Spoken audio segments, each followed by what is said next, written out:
የአሜሪካው ፕሬዝዳንት ትራምፕ በኢራን የነበረን ተልእኮ በድል ተጠናቀቀ አሉ። የአሜሪካው ፕሬዝዳንት ዶናልድ ትራምፕ ኢራንን ወደ ድንጋይ ዘመን እንመልሳለታለን ሲሉ ተናገሩ።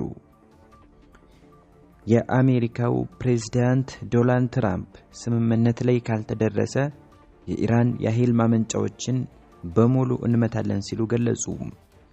በአዲስ አበባ ከተማ ሀገራዊ ለውጡን በመደገፍ ህዝባዊ ሰላማዊ ሰልፍ እየተካሄደ ነው።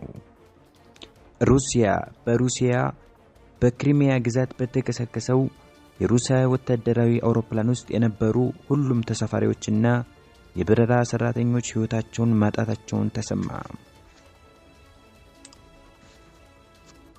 ወደ ዝርዝር መረጃዎች እንሄዳለን። እስከ መጨረሻው ድረስ አብራችሁን ቆዩ። በአዲስ አበባ ከተማ ሀገራዊ ለውጡን በመደገፍ ህዝባዊ ሰላማዊ ሰልፍ እየተካሄደ ነው።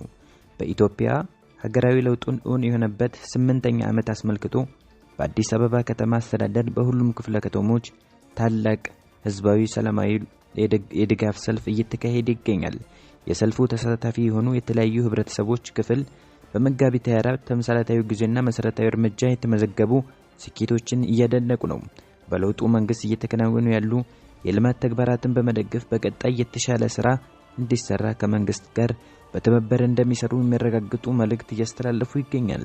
በዚህም በመጋቢት 24 ፍሬ ወር ተምሳሌታዊ ጉዞ ጠንካራ መሰረት የተምሳሌት ጉዞ ስንቅ መሰረት ባለው እርምጃ ወደ ተምሳሌትነት መጋቢት 24 የተምሳሌትነት መሰረትና መፍለቂያ ነው። መጋቢት 24 ሀገር ከመፍረስ የደነችበት የታሪክ ምዕራፍ የሚል መፈክሮችን አሰምተዋል። በተጨማሪ መጋቢት 24 ፍሬዎች የተምሳሌትነት ጉዞ የትውልድ ብልጽግና ነው። መጋቢት 24 የኢትዮጵያ ለውጥ መነሻና ብልጽግና መሰረት ነው። መጋቢት 24 በመስዋዕትነት መጣ፣ በመስዋዕትነት እንጠብቀዋለን። አስተሳሳሪና የወል ትርክታችን ለዘላቂ አንድነትና አብሮነታችን የሚል መልእክቶች እየተላለፉ ነው። በክሪሚያ ግዛት በተከሰከሰው የሩሲያ ወታደራዊ አውሮፕላን ውስጥ የነበሩ ሁሉም ተሳፋሪዎችና የበረራ ሰራተኞች ህይወታቸውን ማጣታቸው ተሰማ።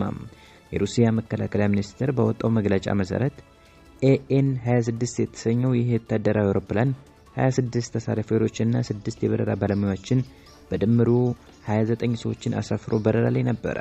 በጥቁር ባህር አካባቢ ቢደርስም በድንገተኛ ከራዳር እይታ ውጭ ሆኖ የግንኙነት መስመሩ ሙሉ በሙሉ ተቋርጧል። አውሮፕላኑ በቀጥታ ከተራራ ጋር በመጋጨቱ ምክንያት አደጋው ሊከሰት እንደቻለ የተገለጸ ሲሆን ክስተቱ በምንም አይነት የውጭ የጦር መሳሪያ ጥቃት ወይም ትንኮሳ እንዳልሆነ ተረጋግጧል።